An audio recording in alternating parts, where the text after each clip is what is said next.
Kahrolsun ABD emperyalizmi. Geldi.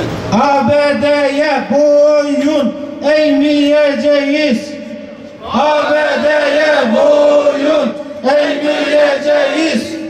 Tehdit, şantaj ve zorbalık geri teptikçe ABD daha da kudurmakta, daha da azgınlaşmaktadır. Kahrolsun ABD emperyalizmi. Kahrolsun ABD emperyalizmi. Büyük bedeller ödeyerek kendi bölgesinde bir istikrar adası olarak kalmayı başaran Türkiye, yeni sömürgeciliğin neokonsyonist kadrolarına boyun eğmediği için bugün açıkça hedefe konulmuştur. Biz meselenin Rahip Bronson'un sahip çıkmak olmadığını çok iyi biliyoruz. Dertleri ne Brons ne de ABD'nin öndüğü, sürdüğü diğer argümanlardır. Dertleri Türkiye'ye diz çöktürmek, boyun eğdirmektir. Dertleri bizi ABD'nin yörüngesine çekmektir.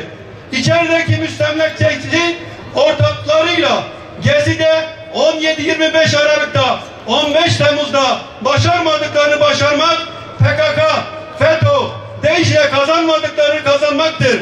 Milletin direnişi sonucu ABD'nin elinde kullanabileceği taşeron kalmadığında artık karşımıza bizzat ABD dikilmiştir. ABD'ye boyun eğmeyeceğiz. ABD'ye boyun eğmeyeceğiz. Son zamanlarda yaşanan açık ve net olarak göstermiştir ki sömürgeci düzen müttefik değil, köle ortak değil, müstemleke aramaktadır. Bu nedenle emperyalizme boyun eğmeyip yeni sömürge düzenine itiraz eden Türkiye'yi hedef almaktadır. Ama artık karşısında uzlaşma adı altında ihanete, ittifak adı altında esarete eyvallah diyen bir Türkiye yok. Çünkü artık yeni Türkiye tehditlere pabuç bırakmayan Türkiye'dir. Boyun eğmeyi zillet, tavizi ihanet bilen Türkiye'dir. ABD'nin yaptığı çılgınlık falan değil, düpedüz küstahlıktır, hadsizliktir. Bize insan hakları çılgınlık falan değil, düpedüz küstahlıktır diyoruz. Bize insan hakları üzerinde nizamet vermeye kalkan ABD dönüp kendi kirli siciline baksın. Zira ABD devlet postuna bürünmüş bir zorbalık sistemidir.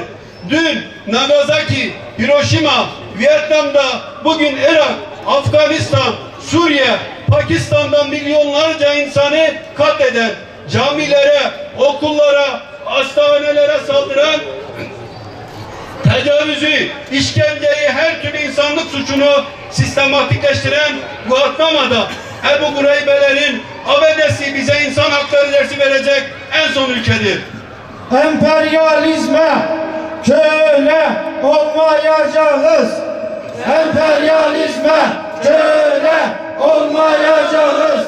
On binlerce kişinin katili PKK'yı destekleyip büyüten Suriye'de terör örgütü PYD'yi binlerce tır silah donatıp eğitim ve bütçesinde terör örgütlerine yüz milyonlarca dolar bütçe ayıran da ABD'dir.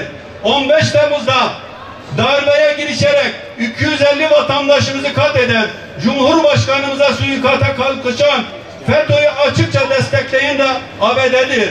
7 Mayıs, 12 Eylül, 28 Şubat ve 15 Temmuz darbelerinin arkasında da ABD vardır. ABD'nin eline kuruluşundan bugüne dünyanın her köşesinde milyonlarca masumun kanı bulaşmıştır.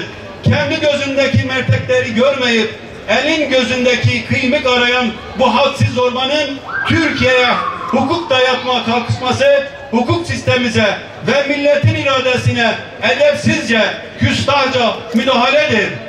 Yaşasın onurlu direnişimiz.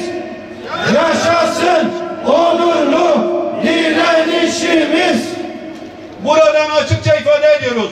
Türkiye için artık en büyük tehdit ve problem ABD'dir. ABD Türkiye'yi ambargolarla, tehditlerle, şantajlarla rehin almak istemektedir. Bu süreç 15 Temmuz'da sekteye uğrayan saldırının açık bir devamıdır. Ama başaramayacak, zillet tadacaktır. Biz SDİ ailesi olarak bugün burada tepki veren sivil insanlar olarak diyoruz ki ABD yanlıştan dönmezse misliyle karşılık verilmelidir. Terör örgütleri üzerinde Türkiye'yi çökertmeye çalışan ABD'nin incirlik başta olmak üzere bütün askeri üsleri derhal kapatılmalıdır. ABD tehditleri karşısında dünün emperyalist, bugünün müstemlekeci salya akıtsa da 15 Temmuz'un terini henüz silmemiş bir millet olarak meydanı zorbalara bırakacak değiliz.